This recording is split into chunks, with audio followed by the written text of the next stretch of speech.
Hello, and welcome to the GRACE podcast series. My name is Denise Brock, and I am the Operations Director for the Global Resource for Advancing Cancer Education, or GRACE. In this podcast series, we interview patients, advocates, and healthcare professionals to provide the most updated information for our community and to highlight important issues facing those dealing with a cancer diagnosis. We hope you find this information valuable. For questions or comments, please visit us at cancergrace.org.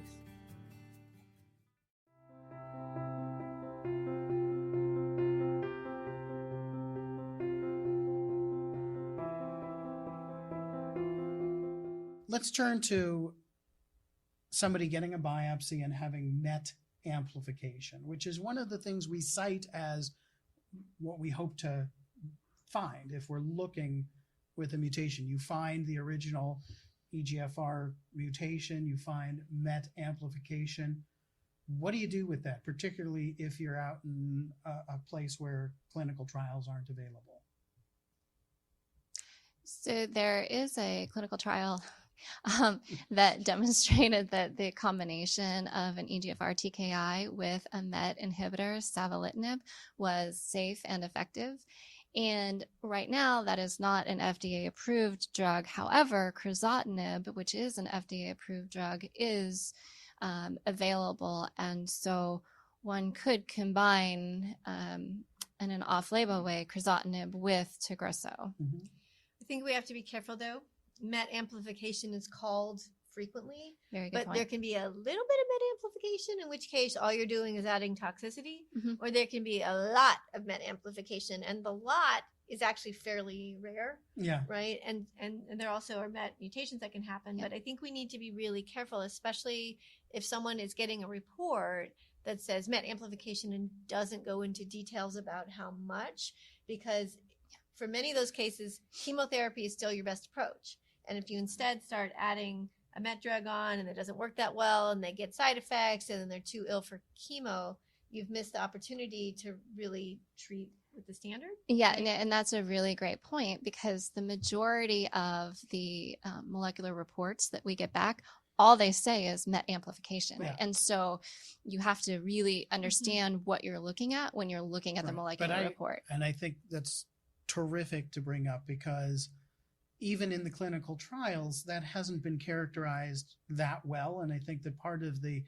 variability in the outcomes with these MET trials is that they've had pretty heterogeneous eligibility requirements. And if you're enrolling patients with high levels of amplification or mutations or both, you're potentially diluting the results in a well-selected population with the patients who are just not likely to benefit. And I do agree that what I've seen in many of these reports is no real characterization or ambiguous. And certainly this is going to be a challenge. It's a challenge for us, and it's definitely a challenge for the folks who don't eat, sleep, live, and breathe this. Right. And I'm going to reiterate that. So many of the molecular results that we get are written with this is the result, and these are all the things that you should do based on that. And so many times those are based on very small trials or speculative data without the full story of the patient.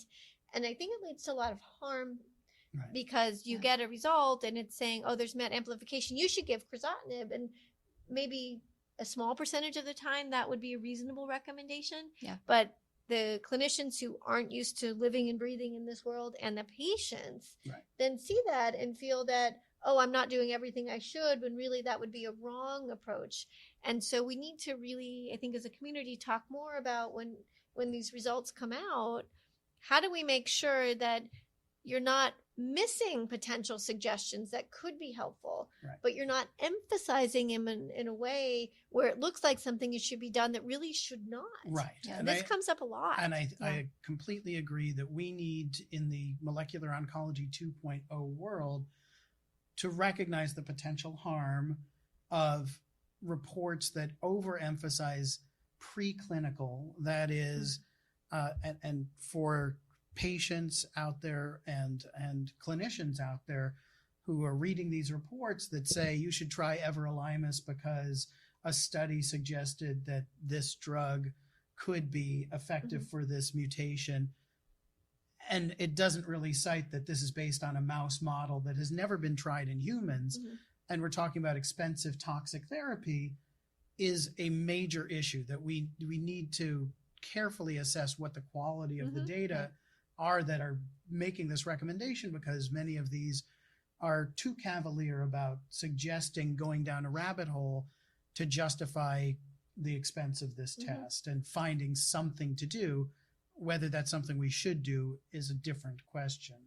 And the other thing being that we're choosing maybe between that and something that is less glamorous because it's not targeted, but has evidence to support it. I mean, chemotherapy has delivered a survival benefit we've honed over decades, and it's not miraculous, but it's meaningful, and it's nothing that we should give up easily in favor of chasing down, something that is not going to materialize. Right. And I have a number of patients right now who are on like 4th, 5th line treatment, who had been progressing through targeted treatment, who are now back on chemo with beautiful responses, right? So we really, you can't, just because it's not the sexiest thing doesn't mean it's not going to be effective, and that doesn't show up on their reports.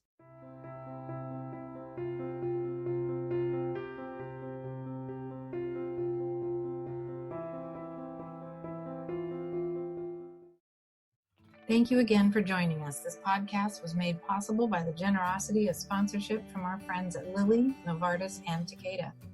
Please like and follow us on Facebook and Twitter. Send us feedback, share your story, donate, and visit us for more information at cancergrace.org. Thank you for listening.